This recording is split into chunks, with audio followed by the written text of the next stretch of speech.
announced that he will give 5 rupees for Afghan soldiers whoever bought the Hindu's head. Afghan soldiers came to know that Hindus were hidden in the cave. They went inside and they killed each and every Hindu mercilessly. Afghan army captured the bounties worth of 12 crore and 6,000 Hindu women were enslaved to sell them in Kabul and roamed around the battlefield and roared like Hara Hara Mahadeva, which made Afghans cry.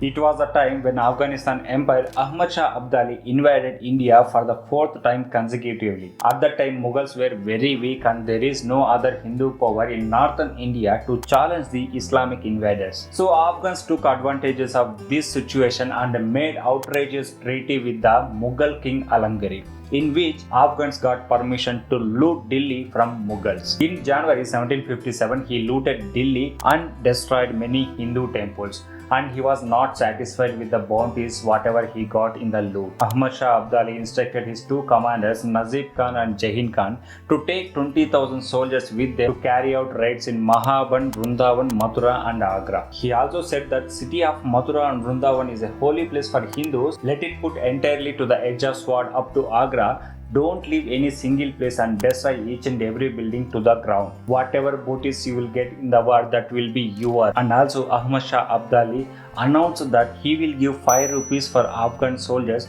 whoever bought the Hindu's head. Afghan army reached Mathura and started destroying all Hindu temples. Women were raped and many Hindu men were beheaded and cut into pieces, and even children were enslaved, and many women, to save their honor, they even dived into Yamuna river, which results many women were died. Many people were running here and there to get shelter to escape from Afghan soldiers. Many Hindus took shelter in the cave which is behind Shitala Mata temple, and when Afghan soldiers came to know that Hindus were hidden in the cave, they went inside and they killed each and every Hindu mercilessly. For 3 days, the holy place of Mathura was filled with the blood of Hindus. The number of dead bodies was so much that Mathura's air was producing a foul smell for so many months. Afghan army captured the bounties worth of 12 crores and 6,000 Hindu women were enslaved to sell them in Kabul. After attack of Mathura, Afghan soldiers marched towards Vrindavan, and the same scene repeated what was happened in Mathura. After destroying Mathura and Vrindavan, Afghan army marched towards Mahaban.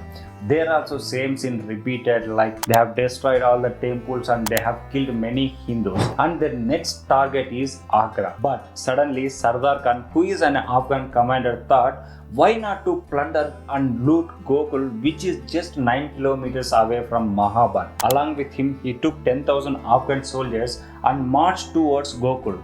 There they saw 4,000 nagasadhus were standing to go war with Afghan soldiers. When nagasadhus heard about the difficulties made by Afghans and Hindus, then nagasadhus decided to go war with Afghan soldiers. Then 10,000 nagasadhus from the holy cities of Hindus like Haridwar, Ujjain started gathering in Gokul, but they were little late reaching there since Haridwar, Ujjain was not at comparable distance from Gokul. A war started between Afghan soldiers and nagasadhus. At first, Afghan soldiers anticipated that nagasadhus wouldn't be able to counter them for long, but soon they were proved wrong. Afghan soldiers were overpowered by nagasadhus' military skills, who were carrying swords, matlocks and cannons with the faces smeared in ashes, was terrified Afghan soldiers so much that they were unable to give any resistance to nagasadhus at all. With the heavy casualties, Afghan army started suffering, due to which their strength now started decreasing drastically on the battlefield. This enraged Abdali so much and he threw more troops into the war,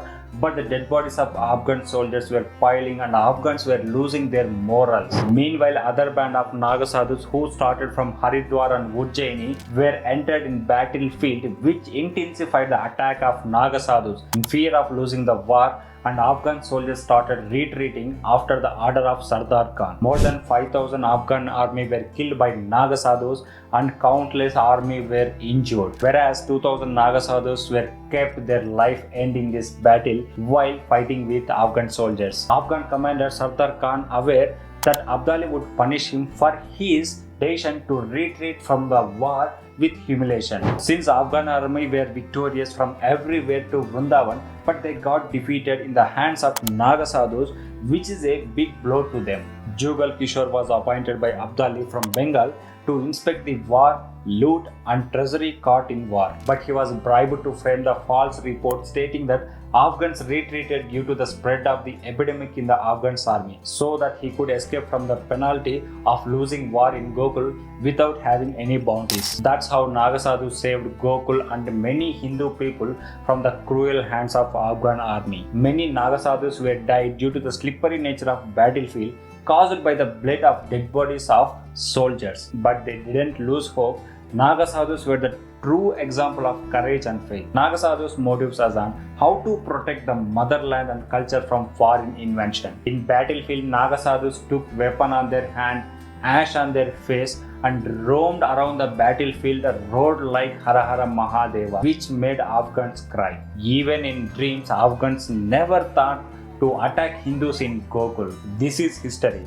One cannot manipulate because it is true. Our India, our history, our pride. We are responsible to know our true Indian history. Hope you like this video. If you like this video, hit like button of this video and subscribe to our channel. I will meet you in next interesting episode.